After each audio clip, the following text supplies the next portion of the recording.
presenza do mestre Mateo no sur da provincia de Lugo, concretamente O pasado venres, Begoña González recollía en Guntín da man do seu alcalde o director xeral de Política Lingüística o premio e a dotación económica que a acreditaba como gañadora do Condado de Pallares 2012. No seu traballo de investigación detallou a presenza do mestre Mateo no sur da nosa provincia. Estudiei as igrexas románicas que estaban dentro, que tiñan unha serie de características propias desta filiación mateana. Unha serie de capiteis típicos, vexetais, unha serie de plintos decorados con motivos xeométricos. Fun analizando esos elementos e para ter como resultado, poder separar esas iglesias que son dunha determinada filiación de outras que son de outro tipo de estilos, tamén de correntes compostelanas ou de outras foráneas, pero poder intentar identificar unha serie de estilos na Ribeira Sacra, na zona da Ribeira Sacra. Estas iglesias son románicas pero tardías, porque están influenciadas polo mestre Mateo, que traballa en Santiago a finais do século XII e, polo tanto, chegan ás nosas terras a principios do XIII. Entón, son do románico máis tardío que podemos atopar por esta zona.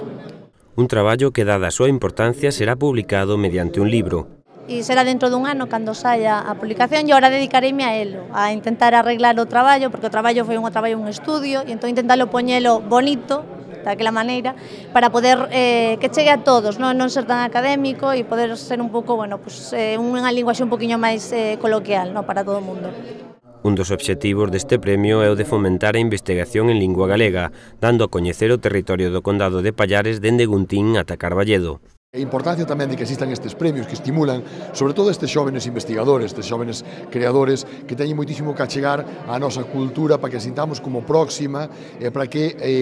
podamos ter tamén publicacións de referencia de calidade para esas referencias propias da nosa cultura nos leven ao aprecio do propio, a poñer en prestixio e a poñer en valor bens patrimoniais que temos, uns materiais, como é o caso do románico, outros inmateriais, como é, por exemplo, o caso da lingua, que é outra componente importantísima que ten este premio, o feito de que esa investigación se faga en galego para os galegos e que poidan acceder a ela tamén en galego fai que esteamos artellando unha estrutura cultural propia da nosa terra e propia de Galicia e ao mesmo tempo que esteamos animando a estes novos creadores e implicando non só a administración autonómica senón as administracións locais a que colaboren neste tipo de iniciativas e que digamos que destinen parte dos seus esforzos e parte dos seus medios, aínda que todos sabemos que hai que colaborar entre todos, máis nos tempos que corren, para levar adiante iniciativas tan encomiables como esta. Outra das administracións que apoia este certame é a Deputación de Lugo, que felicita a gañadora polo seu traballo e pola súa importancia para a provincia, un territorio que conta con moitos atractivos. Polo traballo magnífico que fixo na investigación, penso que dun elemento moi descoñecido que é a presenza do mestre Mateo neses concellos de Chantada,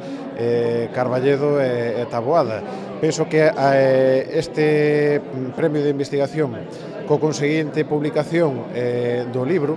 vai poñer en relevancia un patrimonio que temos na zona sur da nosa provincia que pasa a ser un atractivo máis nos múltiples que ten a zona, un pouco esas fermosas igrexas románicas que ten